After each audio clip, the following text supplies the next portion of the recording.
You wake up at 3 a.m. Your heart is already moving. Your chest is tight. Your mind is running through a list of things that haven't happened yet. And the thought that arrives fast and certain is, something is wrong with me. But what if nothing is wrong with you? What if the thing you've been trying to fix is the very thing that kept your ancestors breathing long enough to become your ancestors? What if anxiety isn't a disorder, but a survival system that just hasn't gotten the memo that the predators are gone? The story of anxiety doesn't begin in a therapist's office. It begins in the dark, roughly 300,000 years ago on a savanna where the wrong move meant death. Your brain today is nearly identical to the brain your ancestors carried into that darkness. Same wiring, same threat detection circuits, same default toward fear. The world changed. The brain didn't. Not enough. This is what researchers call the Mismatch Hypothesis. The idea is simple and unsettling. Your nervous system evolved to solve a problem that no longer exists in the same form. The predator that once crouched in the tall grass has been replaced by an unanswered email, a job review, a social media comment left on read. Your brain doesn't know the difference. Your brain can decide you're in danger before you even know you're afraid. In some experimental conditions, as little as a few milliseconds separates the threat signal from your body's response. Faster, in many cases, than conscious thought can form. Joseph Ledoux spent decades proving exactly that. Mapping the fear circuitry of the brain, he found that the amygdala, a small almond-shaped cluster buried deep in your skull, fires a threat response before your awareness has even caught up. By the time you realize you're afraid, your body has already flooded itself with adrenaline. Your heart rate has spiked, your digestion has paused, and blood has been rerouted to your muscles. This all happens before you consciously decide anything. It is ancient. It is automatic. And in the environment where it evolved, it was the difference between life and death. Think about what that means. The person in your ancestral line who felt uneasy in the dark, who hesitated before crossing an open field, who woke at the smallest sound, that person survived. The one who felt nothing, who wandered out confidently at night, who ignored the rustle in the grass, they became a meal. Anxiety was a filter. Filtered out of your lineage were the ones who weren't afraid enough. This is the inheritance you carry. Imagine you smell smoke in your house. You leap out of bed. Heart racing. You search every room. Nothing. Burnt toast. Annoying? Absolutely. But imagine the opposite. The alarm stays silent and the house is actually on fire. Evolutionary psychologist Randolph Nessa calls this the smoke detector principle. A smoke alarm is not calibrated to go off only when there's a fire. It's calibrated to go off whenever there might be a fire. False alarms are annoying. Missing a real fire is fatal. So evolution built a nervous system that errs massively on the side of caution. Every anxious thought your brain produces is, in a sense, a smoke alarm doing exactly what it was designed to do. It is not malfunctioning. It is over-calibrated for an environment that no longer exists. Your ancestors needed to remember threats, forgetting a predator's territory, ignoring the sounds that preceded an attack. These were deadly mistakes. So your brain evolved to give negative experiences an outsized weight in memory. Psychologists call this negativity bias. It means your mind holds on to fear, danger, and failure with a tighter grip than it holds on to pleasure or success. Not because you are broken, because forgetting the threat was never survivable. Now ask yourself, what does negativity bias look like in your world today? It looks like one critical comment drowning out 10 compliments. It looks like a minor embarrassment replaying for days. It looks like lying awake cataloging everything that could go wrong, not a defect. A feature, running in the wrong century. Dr. Martin Seligman, one of the founders of positive psychology, argued that the brain was not designed to optimize for happiness. It was designed to optimize for survival, which means vigilance, not contentment, was the priority. Sustained happiness was never the goal. Staying alive was. And understanding that shifts something fundamental in how you relate to your own mind. You are not failing at calm. You are succeeding at an ancient job you were never asked to retire from. Consider the social dimension. Humans evolved in small groups.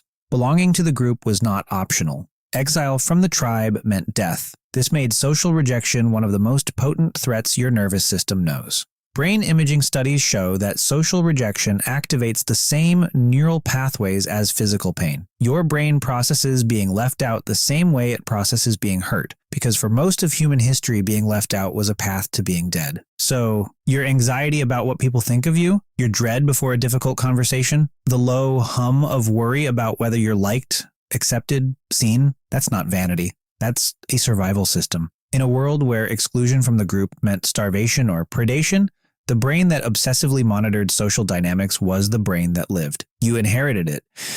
The strange thing, the part researchers find genuinely fascinating, is that moderate anxiety doesn't just trace back to survival. It actively improves performance. Psychologist Hans Eysenck proposed that a certain level of arousal is necessary for optimal functioning. The completely calm mind is not actually at its sharpest. Some tension focuses attention. It accelerates decision-making. It makes you faster, more precise, more responsive to the environment. There's a name for this. The Yerkes-Dodson Law, first proposed in 1908 by psychologists Robert Yerkes and John Dodson, describes an inverted U-shaped relationship between arousal and performance. Too little arousal and you're sluggish, disengaged, making careless mistakes. Too much and you're overwhelmed, paralyzed, unable to function. But right in the middle, in the space that feels like tension, like alertness, like mild unease, that's where your brain performs at its best. The very feeling you want to eliminate might be the feeling your ancestors relied on to hunt, to navigate, to make fast decisions with incomplete information. Here is the reframe.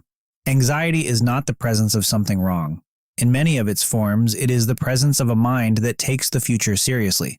A mind that runs simulations, anticipates problems, prepares for failure before failure arrives. That's not weakness. That's sophisticated cognition. It is the same cognitive machinery that allowed early humans to plan ahead, to store food, to build shelter before the cold arrived. The anxious mind is often the planning mind, the forecasting mind, the mind that survives. None of this means anxiety cannot become destructive. It can. It does. When the threat detection system never shuts off, when the smoke alarm won't stop, even when the kitchen is empty, it stops being useful and starts being corrosive. Chronic anxiety, anxiety that never resolves, never finds its cause, never leads to action, wears the body down. It elevates cortisol for so long that it damages the cardiovascular system, suppresses immunity, fragments sleep. The system that once protected you starts, in its unrelenting activation, to harm you. But even that makes sense through the evolutionary lens. Your ancestors' anxiety had somewhere to go. It produced action, run, fight, hide, warn the group. The threat resolved, the system calmed. Your anxiety often has no such outlet. You sit in a traffic jam, your body flooded with fight-or-flight chemicals, with nowhere to run and nothing to fight. The alarm sounds. There is no action that answers it, and so it just keeps sounding. Imagine taking a hunter from 50,000 years ago and dropping him into Manhattan.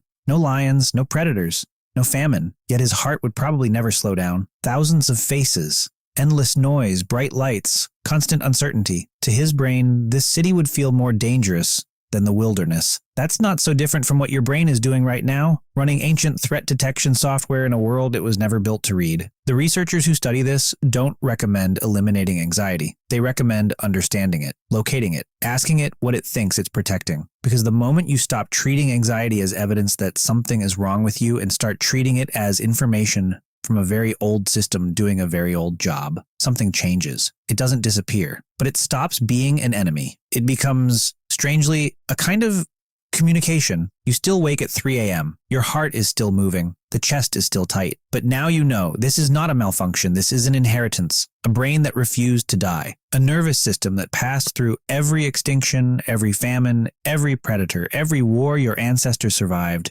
and landed intact and firing inside you. Tonight, when your heart starts racing, remember, that feeling wasn't invented yesterday. It has crossed ice ages, survived predators, outlived empires, passed through thousands of generations until it reached you. The anxiety keeping you awake tonight is the same instinct that kept your ancestors alive in the dark. Your brain isn't trying to ruin your life. It's trying to make sure you have one.